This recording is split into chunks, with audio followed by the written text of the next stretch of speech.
तरीके हैं इस संसार में जीने के। एक है जिसे कहा गया भोग जीवन पद्धति, कि हम इस संसार में संसार की चीजों का भोग करें। ये विज्ञान का युग है और विज्ञान ने नई नई चीजें हमारे सामने खोलकर रख दी हैं और हमारा मन करता है कि हम उन चीजों का भोग करें। जैसे टीवी है, जो पिक्चर हम सिनेमा में देखने जाते थे, धक्का मुक्का होती थी, टिकट खरीदते हुए, ब्लैक में लेते हुए घर में अपने आराम से बैठकर देखते हैं। टेलीफोन है, हजारों मील बैठा हुआ कोई अपना रिश्तेदार हो, 1 मिनट में टेलीफोन मिला लो, सारे मन तन की बात कर लो। इसके अलावा साइंस ने बड़ी तरक्की की है और मनुष्य का मन करता है कि उन सारी चीजों का भोग करे, आनंद ले। लेकिन होता यह है कि जितना जितना इन सारे भोगों में हम पड़ते जाते हैं, उतना उतना हमारा मन और ज्यादा भोग करने को करता है। एक चीज मिली दूसरी, दूसरी मिली तीसरी, और आखिर यह हो जाता है कि इच्छाओं का कोई अंत नहीं होता। मुझे याद है एक बार एक अखबार वाले ने दुनिया के अरबपतियों से इंटरव्यू लिया, लाख नहीं, करोड़ नहीं, जिनके पास अरबों रुपया था, और इतना रुपया था कि अगर उसे रात दिन वो खर्च करें तो अपने जीवन में खर्च नहीं कर सकते। लेकिन उसने बताया कि जितने अरबपतियों से उसने इंटरव्यू लिया, हर एक ने यही कहा कि उसका रुपया कमाने की इच्छा भी कम नहीं हुई। चाहे जितना रुपया उसके पास है, लेकिन वो और रुपया कमाना चाहता है। और इस रुपये के लालच ने हमारी जिंदगी इतनी मुसीबत में कर दी है कि रॉकफेलर एक हुआ है, बहुत बड़ा रईस आदमी, उसने बताया कि मेरे से दुखी संसार में कोई नहीं। कहने लगा मुझे रात को नींद नहीं आती, सारी रात यही सोचते सोचते बीत जाती है कि ये धन मैं कैसे आगे बढ़ाऊं। मैं दुनिया में कोई चीज खा नहीं सकता क्योंकि मेरा पेट पचा नहीं पाता। डॉक्टर बड़ी जांच पड़ताल करके बहुत हल्की चीज, कोई सूप हुआ, कोई चीज हुआ, वो खाने को देते हैं। मैं खुली हवा में सांस नहीं ले सकता क्योंकि मेरे बॉडीगार्ड मुझे बताते हैं कि बाहर मत जाओ, न जाने कौन गोली मार दे। मैं बंद कार में, जिसमें गोली भी असर नहीं कर सकती, उसमें बैठकर यात्रा करता हूं। हमें याद है कि अमेरिका का राष्ट्रपति कैनेडी, जो इतनी सुरक्षा में रहा करता था, एक बार एक जुलूस में जा रहा था, बुलेट प्रूफ गाड़ी में बैठा था, न जाने उसे क्या सूझी, कहने लगे मेरा दम घुटता है, जरा सा शीशा खोल दो। बॉडीगार्ड ने शीशा खोल दिया और ठीक उसी वक्त किसी एक 6 मंजिली इमारत से किसी ने गोली चला दी। वो वहीं कार में ढेर हो गया क्योंकि इन पैसे वालों का, इन बड़े आदमियों का जितने मित्र हैं उससे ज्यादा दुश्मन है। तो ऐसी हालत में जब हम संसार के भोगों में पड़ जाते हैं, हमें कोई भी स्वतंत्रता नहीं रहती, आजादी नहीं रहती, अपने मन का सुकून नहीं रहता। तो एक ये जिंदगी है जिसे भोग योनि कहा और इसे वेद धर्म ने पशु योनि कहा कि पशुओं की जिंदगी है कि हम खाते हैं, पीते हैं, बोझा ढोते हैं, सारी जिंदगी इसी तरह रह जाते हैं। और आखिर क्या हाल होता है कि जब मरते हैं तो पहले तो प्राण ही नहीं निकलते, अटके रहते हैं दुनिया में, और अगर निकलते भी हैं तो हम खाली हाथ इस दुनिया से जाते हैं। उस सारे धन के लिए जिसके लिए हमने अपना सारा जीवन लगा दिया, उससे हम एक घड़ी, एक घंटा, एक मिनट, एक सेकंड भी अपना जीवन बढ़ा नहीं सकते। हमारे सामने उदाहरण है सिकंदर बादशाह का कि वो जब सारी जिंदगी भर दुनिया को लूट लूट कर धन इकट्ठा करता रहा, मौत की घड़ी आई, हिंदुस्तान से बहुत सारा धन लूट कर जा रहा था। रास्ते में उसके साथ जो वैद्य थे, उन्होंने, हकीम ने बताया कि अब तुम जिंदा नहीं रहोगे, अब तुम्हें ऐसी बीमारी है कि अब तुम घंटा भर भी जीवित नहीं रह सकते। उसे अपनी मां से बड़ा प्यार था। कहने लगे उन सारे हकीमों को कि आप इतनी देर जिंदा कर दें कि मैं यूनान में जाकर अपनी मां से 1 मिनट बात कर सकूं। मैं अपना सारा आधा राज और आधा धन तुम्हें दे दूंगा। वो कहने लगे नहीं, ऐसा कोई तरीका नहीं।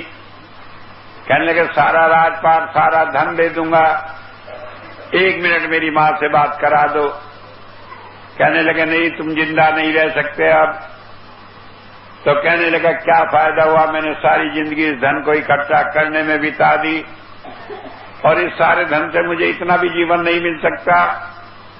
कहने लगे जब मैं मरूं तो मेरे हाथ कफन से बाहर निकाल देना और मुट्ठी खोल देना, जिससे लोग जाने कि सिकंदर जैसा बादशाह भी खाली हाथ गया।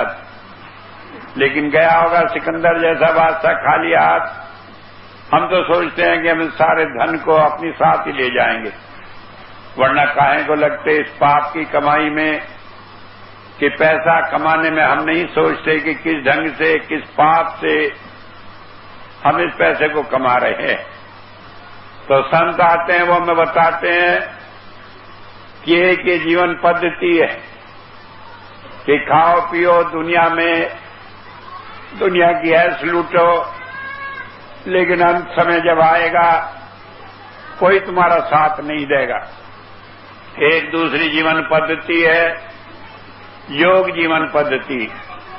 योग कहते हैं परमात्मा से मिलने की, उसे प्राप्त करने की, उसका दर्शन करने की, जिससे हम मरते समय इस संसार में उलझे न रहें और छूट कर जाकर परमात्मा में मिल जाए, हमारा जन्म मरण समाप्त हो जाए। क्योंकि संसार में पैदा होकर आने में बड़ा कष्ट है। 84 लाख योनियां हैं, उन सारी योनियों में मनुष्य की योनि सबसे श्रेष्ठ योनि है। लेकिन इस श्रेष्ठ योनि में जन्म लेकर आने के लिए हमें 9 महीने मां के गर्भ में उल्टा लटका रहना पड़ता है। डॉक्टरों ने, वैज्ञानिकों ने बताया कि बच्चा मां के गर्भ में उल्टा होता है, सिर नीचे पैर ऊपर। किसी आदमी को 5 मिनट के लिए उल्टा लटका दो, उसका बुरा हाल हो जाता है। इसे 9 महीने तक लटकना पड़ता है और साथ में मल मूत्र गंदगी सारी भरी रहती है वहां पर। ये हालत तो पैदा होने के समय है, और जब मरने का समय आता है तो संत महात्माओं ने बताया कि 1000 बिच्छू एक साथ डंक मार लें, उसकी पीड़ा कम है, मौत की पीड़ा उससे भी अधिक है। और ये सारी पीड़ा हम मनुष्य की योनि में आने में उठाते हैं। पशुओं का, दूसरे जीवन का तो कोई ठिकाना ही नहीं। रात को सर्दी होती है, हम कहते हैं कहीं सर्दी न लग जाए, लल्ला को रजाई में उठाओ बिठाओ, कहीं हवा न लग जाए। बिल्ली होती है, कुत्ता होता है, बाहर निकाल देते हैं कि कहीं घर में टट्टी ना कर दे रात। कोई नहीं सोचता इसे भी ठंड लगेगी, कोई नहीं सोचता कि इसे भूख है, प्यास है, कहां से पानी मिलेगा, कहां से खाना मिलेगा। अब हमारे देश में तो हम कभी कभी सोचते हैं मिल जाएगा, लेकिन मैं जर्मनी में था, देखा वहां पर अक्सर घर के सामने एक छोटा सा जिसे हम छीका कहते हैं, ऐसा टंगा रहता है, और उसमें कुछ दाना डाल देते। मैंने पूछा ये क्यों डालते हैं? कहने लगे जब बर्फ के दिन होते हैं, यहां बर्फ पड़ती है 6-6 महीने, चिड़िया को कहीं खाने को नहीं रहता तो दाना डाल देते हैं, वो इसमें आके खा लेती है। बाकी और कहीं रख दो तो बर्फ में दब जाएगा, पता ही नहीं रहेगा। लेकिन कितने को हम खिला लेंगे, कितने पर दया कर लेंगे, उनके भाग्य को कोई संभालने वाला नहीं। लेकिन हम कहते हैं इस सारी हालत में भी हम मनुष्य की योनि में आए और यहां पर आकर खाने पीने में ही सारा जीवन बिता दिया, फिर जब मरे तो दूसरा जीवन पाया, न जाने कहां गए, और इसी में सारा जीवन लग जाता है। तो इससे बचने के लिए संत महात्मा कहते हैं ये अवसर मिला है, भई प्रापत मानुष देहरिया, गोविंद मिलन की है तेरी बढ़िया, कि बड़े भाग से ये मनुष्य का शरीर मिला है। और ये शरीर इसलिए मिला है कि इसमें हम परमात्मा की भक्ति करें, उसकी प्राप्ति करें, और उसका तरीका बताया। और काज तेरे कछु ने काम, कर साध संगत भज केवल नाम, कि और कोई काम जो दुनिया में कर रहे ये तुम्हारे किसी काम के नहीं। इन सब को छोड़कर परमात्मा की भक्ति करो, और संत की शरण में जाकर परमात्मा की भक्ति करो, तब पापों से छुटकारा होगा। तो मैंने बताया जीवन के 2 ढंग हैं। एक ढंग है भोग जीवन पद्धति का, एक ढंग है योग जीवन पद्धति का, कि परमात्मा की भक्ति करें। अब जो भोग जीवन पद्धति के लोग हैं वो दुनिया में तरक्की करते हैं, और तरक्की करके अपने गुणों का इतना बखान करते हैं कि जैसे उनसे अच्छा कोई नहीं है।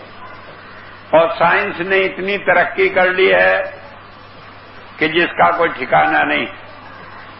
आज ऐसे ऐसे इंस्ट्रूमेंट बन गए कि आप जहाज में बैठे हैं, 10 मील ऊपर उड़ रहे हैं, और जमीन पर किसी के घर में बैठा हुआ कोई आदमी कुछ काम कर रहा है तो वहां से कैमरे से उसे देख सकते हैं।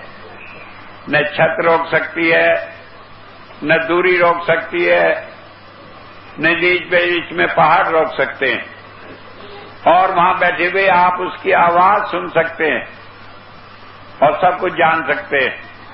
आप अपने घर में बैठे हुए कुछ कर रहे हैं तो आज साइंस से वो कुछ छिपा नहीं। अब तो ऐसे कंप्यूटर बनाने की तैयारी की जा रही है, ऐसी मशीनें बनाने की तैयारी की जा रही है कि आप टेलीफोन पर कोई बात करें किसी से तो वो ये बता देगी कि आप सच बोल रहे हैं कि झूठ बोल रहे हैं, आपके मन में क्या है, और बाहर आप हलो हलो करके क्या दूसरों को प्यार की बात जताते हैं।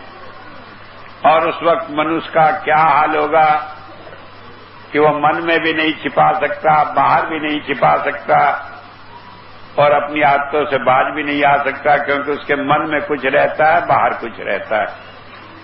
तो ऐसी हालत में कोई आदमी आकर हमसे कहे कि मैं बड़ा प्यार करता हूं और हमारा कैमरा बनाए ये तो हमसे नफरत करता है, तो क्या हम उसे देखकर करेंगे?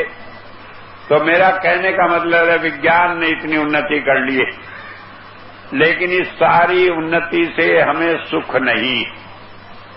सुख क्यों नहीं है? कि जो कुछ हम इस दुनिया में कर रहे हैं उसे दुनिया देखकर ये तय करती है कि हमने ठीक किया या गलत किया। अगर हमने कोई काम किया, 10 आदमियों ने हमारी तारीफ कर दी तो हम खुश होते हैं, अच्छा काम किया। अगर 2 आदमी मुंह पर कह गए अरे चोर है, तुझे शर्म नहीं आती, इतना पाप कर रहा है, तो हमें ग्लानि होती है अपने सारे जीवन पर। और इस दुनिया में आप कुछ भी कर लें, दुनिया कभी आपको माफ नहीं करेगी। एक काम को लोग 1000 दृष्टिकोण से अलग अलग देखते हैं। मुझे याद आती है एक कहानी, जब मैं छोटा था स्कूल में पढ़ता था तो पढ़ी थी किताब में कि एक आदमी था, एक उसका छोटा लड़का था, 15-16 साल का होगा। उनके पास एक टट्टू था जो घोड़े के और गधे के बीच में होता है, उसे टट्टू बोलते। तो वो अपना दोनों ले जा रहे थे, दोनों ने उसकी रस्सी पकड़ी थी, उसे ले जा रहे थे। आगे दो आदमी मिले, कहने लगे तुम्हारे जैसा भी कोई मूर्ख नहीं होगा, एक तो घोड़ा है तुम्हारे पास, पैदल खिसकते जा रहे हो, तुम्हें शर्म नहीं आती, घोड़े की सवारी करो। अब ये बात हुई तो लड़का कहने लगा पिताजी आप घोड़े पर बैठ जाइए, मैं इसकी रस्सी पकड़कर चलता हूं।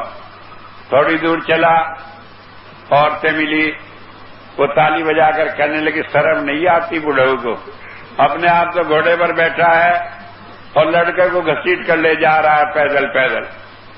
अब वो कहा ये तो बड़ी बुरी बात हुई, उसने लड़के को भी ऊपर बिठा लिया।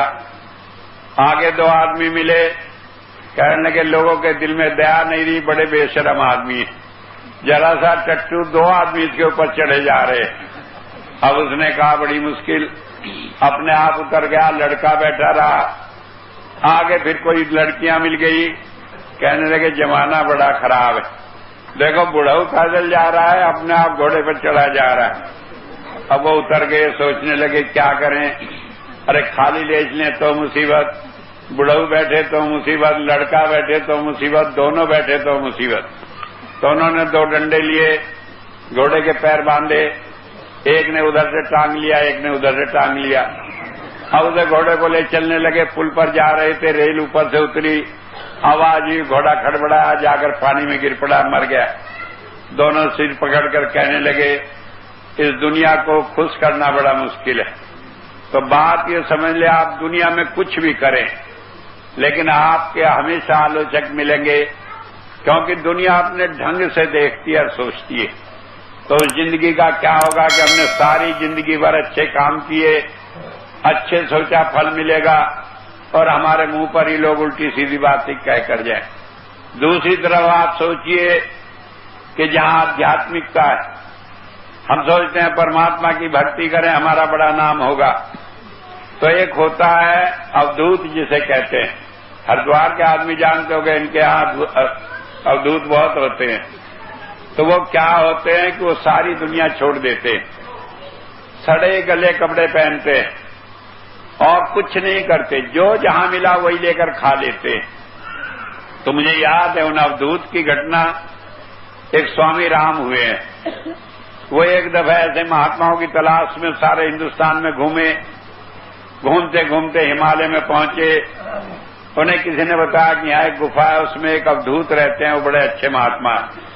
अब वो वहां पहुंच गए, देखा एक बाबा वहां बैठा था। अब बड़ी दूर से चलकर आए थे, हाथ जोड़कर नमस्कार की, कहने लगे बाबा जी मुझे तो बड़ी भूख लगी है, कुछ खाने को दे दो। उसने सुना और उसने एक छुरा निकाल कर दे दिया। कहने लगे इसका क्या करूं? कहने लगे वहां पहाड़ के नीचे नदी है, उसमें एक लाश पड़ी है, उस लाश का हाथ काट लाओ तो उससे तुम्हें खाना बना कर दूंगा। वो कहने लगे पहले तो इतने नीचे जाऊं और फिर वहां से लाश मिले और वो भी सड़ी हुई और उसका हाथ काट कर लाऊं और फिर मुझे खाने को मिलेगा, उसका क्या मिलेगा क्या नहीं। तो बड़ा चक्कर में पड़ गया। उसे देकर छुरा, कहने लगा देख अगर मैंने कहीं भागने की कोशिश की मैं तेरी जान मार दूंगा। अब वो घबराया, स्वामी राम वहां गए, उन्होंने उसका हाथ काट लिया, सड़ा हुआ था, लेकर आ गए। कहने लगे लो बाबा लिया। कहने लगे अच्छा, एक खंडिया निकाली, उसके नीचे आग जलाई, उसमें वो टुकड़े टुकड़े करके वो सारा उसमें भर दिया, ढक दिया। थोड़ी देर वो उबलता रहा। तो स्वामी राम सोचते रहे मुझे तो भूख लगी थी, मैं ही गलती कर बैठा, इसे कह दिया ये अब मुझे इसे खिलाएगा। वो बंगाली थे, कहने लगे कहीं एक रसगुल्ला मिल जाता तो बड़ा अच्छा होता। थोड़ी देर बाद वो आत्मा कहने लगा लो इस हंडिया में से निकाल कर खाओ। अब ने मैं बड़ा घबराया, जब मैंने उसमें हाथ डाला और उसमें निकाला तो उसमें सफेद सफेद रसगुल्ला निकला। मैंने उसे खाया, एक खाया, दो खाया, तीन खाया, खूब पेट भरकर खाया, बड़ा आनंद आया। कहने लगे फिर उनसे पूछा कि ये कहां से हुआ? वो अवधूत कहने लगा हमें ये शक्ति होती है कि हम जिस चीज को चाहें उससे जो चीज बना ले, हमारी इच्छा पर होती है हम कुछ ही बना ले। और संत में, महात्माओं में, सिद्ध पुरुषों में ये ताकत होती है। हमने पढ़ा होगा गुरु नानक देव जी महाराज थे, ऐसे कहीं जा रहे, उनके साथ भी 2 चेले लगे रहते थे। 24 घंटे खाने का ही काम उनके पीछे पड़े रहते।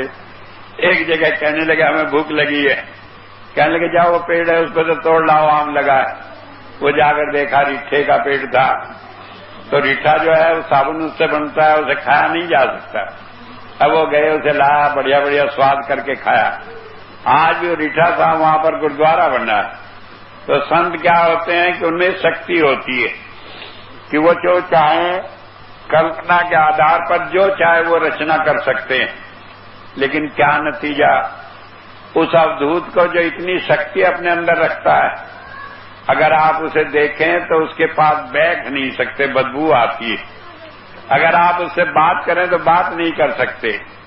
उसे देखें तो उसकी शक्ल को देखकर नफरत होती है, क्योंकि वो नहाता ही नहीं कभी सारी जिंदगी भर, बुरा हाल होता है। तो ऐसी हालत में क्या फायदा ऐसी आध्यात्मिकता का, और क्या फायदा ऐसे भजन सिमरन का कि जिसका किसी का फायदा क्या होना, किसी का फायदा हो ही नहीं सकता। तो ऐसी हालत में कई बार मनुष्य इस चक्कर में पड़ जाता है, कहने लगे परमात्मा की भक्ति करें तो क्या करें, दुनियादारी करें तो क्या करें, कौन सा रास्ता सही है, कौन सा चलें, कौन सा नहीं चलें, कहाँ जाए कहाँ न जाए। कई बार मन होता है वैराग लेकर कि चलें कहीं भजन करें। कई बार भजन देखने वालों कहते हैं ये तो भिखमंगे हैं, लोगों से मांगते रहते हैं, छल कपट करते हैं, सोचते हैं किसी से पैसा लो तो काम चलाओ, तो इनकी भी कोई जिंदगी है क्या। तो ऐसे में बड़ा एक दुविधा में पड़ जाते। सवाल यह है इस दुविधा का निराकरण कैसे हो, क्या रास्ता मिले। तो वेद में एक मंत्र आया, ये अथर्ववेद में पहले अध्याय में पहले सूक्त में 3रा मंत्र है। इसमें कहा इहो भी वितनु भे आरती इव जया। कहने लगे ये जीवन जो है ये एक धनुष्मान की तरह है। धनुष्मान के 2 सिरे होते हैं, तो इस जीवन के भी 2 सिरे हैं, एक पशु जीवन पद्धति, एक योग जीवन पद्धति। तो जैसे धनुष के 2 सिरे होते हैं धनुष्मान के, तो उसमें एक धागा होता है जो दोनों सिरों को बांधे रखता है। कहने लगे ये भजन जो है, साधना करना, ध्यान करना, ये धागे के समान है। और जब हम धागे को ठीक बांध कर रखते हैं, साधना सही ढंग से करते हैं, तो नाद जो है, जो अंतर में हमें सुनाई देता है, जब हम भजन करते हैं तो हमें अंतर में नाद सुनाई देता है। हमारे यहाँ हिंदुओं में कहा 33 कोटि देवता होते हैं। तो 33 कोटि का मतलब कई लोग लगाते हैं 33 करोड़, लेकिन मैंने पहले भी कई बार सत्संग में बताया ये हमारी भूल है, क्योंकि इससे न तो हम जानते 33 करोड़ देवता हो सकते हैं तो कौन है, और मुझे याद है कि लोग इससे हमारी हंसी करते हैं। मैं एक बार लंदन में था, वहां पर रॉबर्ट रॉन्सी जो एंग्लिकन चर्च के हेड थे, उनका प्रवचन था। तो वो कहने लगे ये हिंदू बड़े पागल है। अब मुझे भी बड़ी खुशी हुई, पागल तो हम ही है, क्योंकि हम सुअर को हम देवता माने, मछली को हम देवता माने, कहीं पील का पत्थर मिल जाए उसे देवता माने, कहीं गोबर मिल जाए उसके ऊपर धागा लपेटकर कहीं गणेश जी है उसे देवता माने, कहीं स्टोव को, कहीं किसी को, सारी दुनिया को देवता माने। तो हमसे ज्यादा और पागल कौन होगा। तो मैंने कहा अब तक तो चलो ठीक है। फिर कहने लगे इनके 33 करोड़ देवता हैं, ये उनसे हाथ पैर जोड़ें और वो दया करके आ भी जाएं तो 33 करोड़ जहां आएंगे इतनी भीड़ होगी वो आपस में कुचल कर मर जाएंगे, वो किसी की क्या मदद करेंगे। हमारा एक ईसा मसीह है, हम बुलाते हैं वो आता है मदद करता है, तो हमारा धर्म ठीक है। लेकिन विदेश में ये कायदा होता है कि जब आप कोई भाषण करें, कोई आदमी हाथ उठाए तो वो पूछता है सवाल, आपको जवाब देना पड़ता है। मैंने हाथ उठाया, मैंने कहा आपको किसने कहा कि हिंदुओं के 33 करोड़ देवता होते हैं। कहने लगे मैं तो पिछले साल हिंदुस्तान गया था, वहां कलकत्ता में काली जी के मंदिर पर गया था, वहां एक पुजारी ने बताया मैंने कहा किसी के बताने से कोई धर्म थोड़ी हो जाता है। मैं तो आर्य समाजी आदमी हूं। आर्य समाज में सुना करता था, भजनी कहा करते थे। आर्य समाज के भजनी बड़ी चटकदार बात कहते हैं। तो वो कहा करते थे कि बाइबिल जो है ये गडरिये का गीत है। एक गडरिया था, अपनी भेड़ें चुगाया करता था, जंगल में बैठा हुआ तो गीत लिखता था, कहता था। तो ये सब उसमें लिख दिए, क्योंकि बाइबिल में एक जगह लिखा है, I am good shepherd, I know my sheep well, कि मैं अच्छा रखवाला हूं, मैं अपनी भेड़ों को खूब अच्छी तरह जानता हूं। तो मैंने कहा इसका मतलब ये बाइबिल गडरियों का गीत है। तो वो नाराज हुआ, कहने लगा आप कहना क्या चाहते हैं? मैंने कहा मैं ये कहना चाहता हूं कि धर्म के लिए कोई एक धर्म पुस्तक होती है। हमारी हिंदुओं की धर्म पुस्तक वेद है, उसमें कहीं लिखा है कि 35 करोड़ देवता है। कहने लगे मैंने तो वेद देखा नहीं। मैंने कहा मैंने देखा है, मैंने पढ़ा है, मैंने उसका संस्कृत से हिंदी में अनुवाद किया है। उसमें आता है 33 कोटि देवता, लेकिन कोटि का मतलब एक होता है करोड़ और एक होता है श्रेणी। जैसे उच्च कोटि का विद्वान, तो इसका मतलब उस श्रेणी का विद्वान है, उच्च करोड़ का विद्वान नहीं हुआ। कहने लगे 33 श्रेणियां हैं, 12 प्रकाश की, 11 नाद की, 8 सोम की, ये 31 हुई। और ये 31 रूप किसी के अंदर काम करने लगते हैं, उसे संत या परमात्मा का अवतार कहते हैं। जैसे भगवान राम हुए, भगवान कृष्ण हुए, ईसा मसीह हुए, तो ये 32वां रूप है। और एक परमात्मा का निज रूप है, जिसमें जाकर ये सब लय हो जाते हैं, मिल जाते हैं, वो 33वां रूप। तो 33 कोटि देवता। तो इनमें से जो नाद होता है, वेद क्या कहता है, ये नाद जो है ये तीर के समान है। अब धनुष्मान तैयार है, उसकी प्रतिंचा तनी है, धागा उसमें खिंचा हुआ है, उसमें तीर आप निशाने पर लगाओ तो वो जाकर निशाने पर बैठता है। तो बताया इसी तरह इस जीवन में जब हम साधना करते हैं तो इस बात को बैलेंस करता है कि हम कितना दुनिया में जाएं, कितना मन परमात्मा की भक्ति में लगाएं। हुजूर कहा करते थे कि दुनिया छोड़कर अगर जंगलों में चले जाओ, लेकिन मन आपका वहां फंसा है, तो पहले दिन कहोगे कि यहां तो मच्छर लगते हैं, मच्छरदानी चाहिए, मच्छरदानी के साथ पलंग चाहिए, पलंग के साथ कमरा चाहिए, बिस्तरा चाहिए, फिर उसकी देखभाल को नौकर नौकरानी चाहिए, फिर उनके बाल बच्चों के लिए और सारा सामान चाहिए। तो जो छोड़कर गए थे वही सारा आगे बना लेते। तो इसलिए बताया कि दुनिया में मन फंसा है तो दुनिया छोड़कर जाने से कुछ होगा नहीं, और दुनिया में मन हटा पड़ा है और हमें आगे रास्ता नहीं मिला तो फिर भी हम भटक जाते। तो कहा कि ये रास्ता सही कब मिलेगा, कितना हम दुनिया से मन को हटाएं, कितना हम दुनिया में मन को फंसाए, ये हमारी साधना में अपने आप तय हो जाता है। कैसे तय हो जाता है कि वो नाद जो है अंतर आता है, वो हमें तय करता है कि किस काम में हम मन को लगाएं और किस काम को मन से हटाएं। अब ये बात तय हो गई कि नाद आता है और वो तय करता है, लेकिन वो कैसे तय करें, हम बैठ जाएं और सोचते रहें कि अब हमें जाना ड्यूटी पर कि नाद आएगा तब जाएंगे, न नाद आए न हम दफ्तर जाएं, वहां जाकर अगले दिन पता लगे कि नौकरी छूट गई या और मुसीबत हो गई। तो सवाल यह है कि नाद कब आता है, क्यों आता है और किस तरह आता है। तो आगे कहा वाचस्पति नियच्छतु। वाचस्पति कहते हैं कि जो इस नाद का स्वामी, कौन, संत, उसके अंदर ये ताकत है कि वो हमें नियच्छतु, वो हमें उस नाद को देता है। कौन से नाद को देता है? जो हमें रास्ता दिखाता है। तो जिस वक्त हम कहीं मुसीबत में हो, जिस वक्त कहीं हम सोचें कि हमें क्या करना, जिस वक्त हम ये दुविधा में पड़े हों कि क्या करें क्या न करें, तो उन्होंने कहा कि हम अंतर में अपने ध्यान करें। तो संत जिसके साथ हम जुड़े हुए हैं, तो वो हमें उस वक्त उस सही नाद को देता है कि हमें क्या करना है। और वो नाद कहां से देता है? कहा कि वो हमारे अंदर है, मई मस्तु को, मेरे अंदर ही, बाहर से नहीं देता। ये नहीं है कि वो कहीं से टेलीफोन करके हमें खबर करे कि ये काम होना है, बल्कि हमारे अंदर देता है। कैसे देता है? कबीर साहब ने कहा वस्तु गुरु को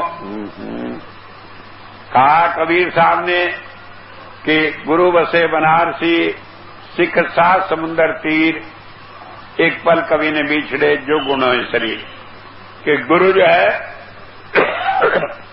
वो सात समुंदर पार, और सिख कहीं भी बैठा अगर उनके अंदर रिसेप्टिविटी है, उनका कनेक्शन जुड़ा हुआ, तो वह हर घड़ी उससे अपनी राय देता रहता है और अपनी बात देखता रहता है। बात ये समझ लेने की, बात बड़ी सरल है लेकिन उलझ जाती है कभी कभी।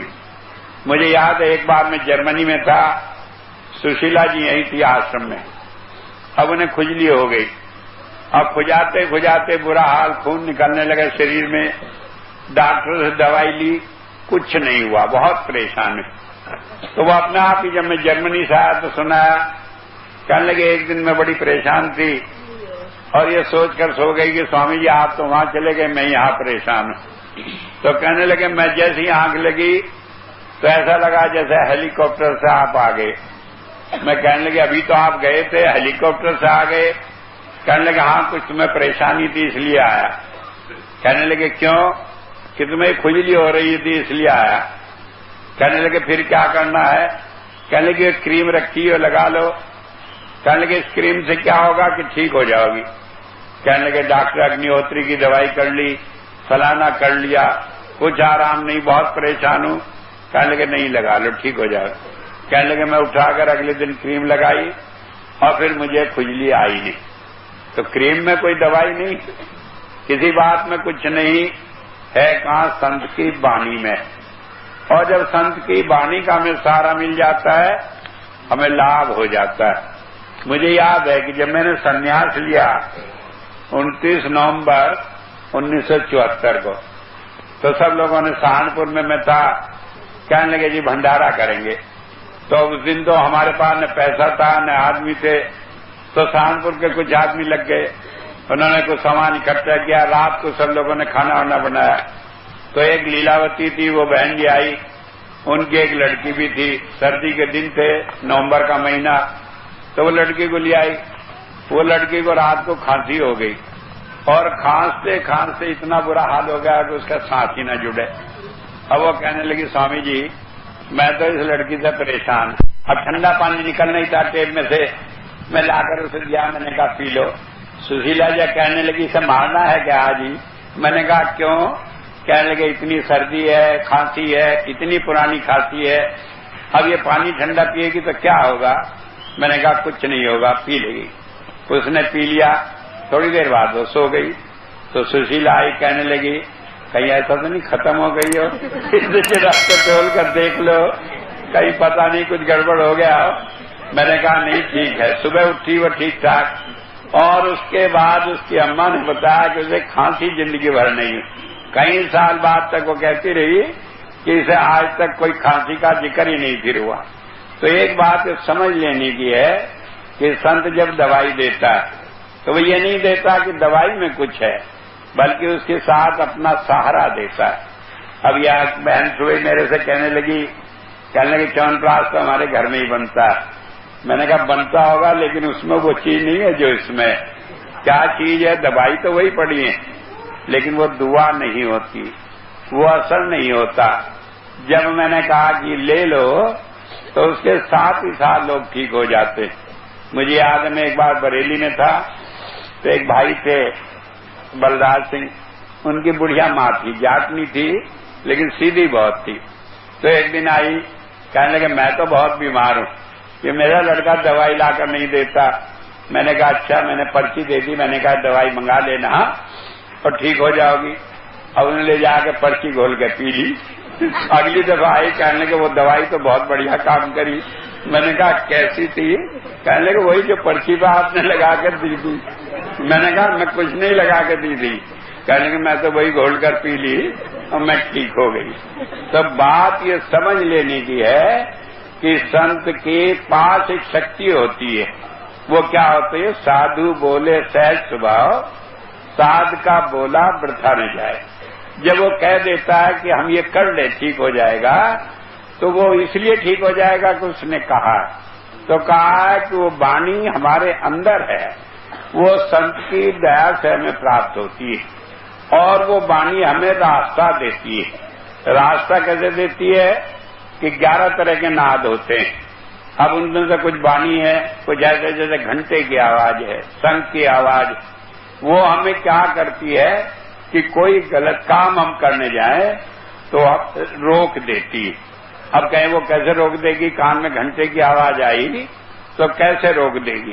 तो होता यह है कि हम जब उस काम को करना चाहे तो हमारा मन नहीं करता, हम थक जाते हैं, पड़ जाते हैं, घर से निकल नहीं पाते और इस तरह से वो वाणी रोक देती है। की आवाज, बांसुरी की आवाज, वो हमें प्रेरणा देती है किसी काम को करने के लिए। मान लीजिए कोई काम है, हमारा मन कर रहा, हम नहीं जाते, हमारे बस का नहीं, हम तो तंग आ लिए, बच्चे का एडमिशन कराने के लिए जाते जाते रोज जाते हैं, होता ही नहीं काम, आज जाते ही नहीं, तो वो आवाज हमें खींच कर उस जगह ले जाती है और ले जाने के साथ ही क्या होती है, वो हमें प्रेरणा देकर उस काम को कराती है। मुझे याद है घटना, मैं शाहजहानपुर में था तो उन दिनों अक्सर रात को भजन पर बैठता 12 बजे, सुबह 6 बजे तक बैठा रहता। तो एक बार सुशीला जी यहीं आई हुई थी तो वो घर वापस जाना था, तो मैंने शाहजहानपुर, तो जिस तारीख पर जाना था उस तारीख पर खबर पहुंच गई, कहने लगे वो आई नहीं। अब मैं इंतजार किया, स्टेशन गया, नहीं आई तो मैं परेशान हुआ। 2 दिन बाद कुछ नहीं हुआ। अब तीसरे दिन यहां से वो गई, एक छोटा सा नौकर था, 10 साल का 11 साल का, उनके साथ लड़की थी उमा, तो वो गई स्टेशन पर, तो गाड़ी वहां 5 बजे पहुंचती थी। तो 5 बजे मैं अक्सर क्या करता कि भजन में रहता, तो उस दिन क्या हुआ, भजन से उठा, महाराज जी ने उठा दिया, चल। मैंने कहा अच्छा, मैं घूमने चला गया। एक जगह गया, वहां से एक रास्ता जाता था शहर से बाहर और एक स्टेशन को जाता, तो मैं जाने लगा बाहर घूमने, तो महाराज जी सामने खड़े हो गए, कहने लगे इधर जा। मैंने कहा इधर क्या? कहने लगे वो आ रही है, उसे स्टेशन से ले आ। मैंने कहा वो नहीं आ रही, और मान ला आ रही हो, मैं नौकरी करी है कि 3 दिन तक इंतजार करता रहा, तो मैं आज क्यों जाऊं, मैं तो जाता नहीं। कहने लगे नहीं जाना पड़ेगा। मैं गया, अब जैसे ये लड़की है इसका पूरा दो, अब वो कहने लगे मेरे पे पैसे नहीं, कहने लगे नहीं कुछ नहीं, परेशान। अब मैं जैसे ही वहां गया तो उन्होंने मेरा पैर छुआ प्लेटफॉर्म पे, कहने लगे कम बखत दोबारा आप नमस्ते कर रहा है, पहले तो पैसे के लिए पीछे पड़ा। तो मैं आ गया, तो जब बाहर निकल के हम आए तो कहने लगे आपको कैसे पता लगा? मैंने कहा मालिक ने भेज दिया। कहने लगे वो कैसे भेज दिया, मैं समझ में नहीं आती। तो ये हमारे अंदर बैठा हुआ वो गुरु पावर जो है हमारी संभाल करती है। तो वेद क्या कहता है, मां वस्तु मयम, कि जो मेरे अंदर चीज है वही वो प्रकट करके उससे हमें सहारा देता है, रास्ता देता है, और उस रास्ते के भरोसे हम दुनिया के सारे काम करते हैं। अब सवाल यह है कि इस काम को जो हमें ताकत मिली है, जो हमें गुरु का सहारा मिला, इसे हम कैसे करें कि हमारे काम आ जाए। भाई बात है, संत आगा किस्सा सुना गया, अब जब आपसे कहें, अरे कहने लगे स्वामी जी की तो बात और है, हमें तो कभी कोई ऐसी बात बनती नहीं। क्यों नहीं बनती? ये बात समझ लेने की है। इसलिए नहीं बनती कि महाभारत में कहानी आती है। कहानी क्या आती है कि द्रौपदी को भरे दरबार में लाया गया। अब जब दरबार में लाया तो कहने लगे इनका अपमान करने के लिए इनकी साड़ी खींचकर इन्हें भरे दरबार में नंगा किया जाए। अब क्या हुआ कि उनकी साड़ी खींचना दुशासन ने शुरू कर दी। अब वो देखने लगे उनके पति जो वीर थे, क्षत्रिय थे, उनकी तरफ देखा दया भाव से, दूसरे देखा, बहुत बड़े बड़े आदमी सब बैठे थे, सबकी तरफ देखा, लेकिन किसी ने कोई सुनवाई नहीं की। और उनकी साड़ी खींचते खींचते उन्हें लगा कि अब साड़ी खिंच जाएगी, खुल जाएगी और भरी सभा में नंगी हो जाएंगी। जब यह हुआ तो उन्होंने कृष्ण को आवाज लगाई। जैसे ही कृष्ण को आवाज लगाई तो आपने टीवी सीरियल देखा होगा कि वो खींचता खींचता दुशासन जो है बेहोश होकर गिर पड़ा। अब जब गिर पड़ा तो बात खत्म हो गई, छूट हो गई, द्रौपदी चली गई। अब जब द्रौपदी वहां से गई तो वो जाकर कृष्ण के पास बैठी, अपना दुखड़ा सुखड़ा रोया, कहने लगे कम बखत आदमी तो ऐसे हैं, जुआ खेल खेल कर मुझे भी हरा दिया, फिर मेरी ऐसी बेइज्जती की, जो तुम ना आते तो मेरी इज्जत ही ना आज बचती। कहने लगे फिर, कहने लगे भाई वैसे तो तुमने ठीक किया, लेकिन थोड़ी देर पहले आ जाते तो ठीक था। कहने लगे क्यों? कि मेरे सिर से एक कपड़ा न उतरता, भरे दरबार में मैं नंगे सिर ना होती। जब ये बात कही तो कृष्ण कहने लगा उस वक्त तुमने मुझे नहीं पुकारा था, जब तुमने मुझे पुकारा तो उसके बाद देर करी हो तो बताओ। तो बात ये समझ लेने की हमारी कमी है। जब हम पे मुसीबत आती हम सारी दुनिया में फिरते हैं, कभी कहते हैं इससे करा लो इलाज, कभी कहते हैं इससे करा लो या इलाज, कभी किसी और से कहते हैं, लेकिन कभी हम नहीं सोचते कि हमारा गुरु है, हमने उसे किया है, वो दुनिया का मालिक है, एक बार हम उससे भी राय ले लें, क्या करें। और उससे राय लेने के लिए आपको कहीं जाना नहीं पड़ता, वो तो अंदर बैठा है। आंख बंद करके अपने अंदर ध्यान करो तो आपको सही रास्ता मिलेगा, लेकिन हम कर नहीं पाते, क्योंकि वक्त पर जब मुसीबत आती है तब हमें याद नहीं होती।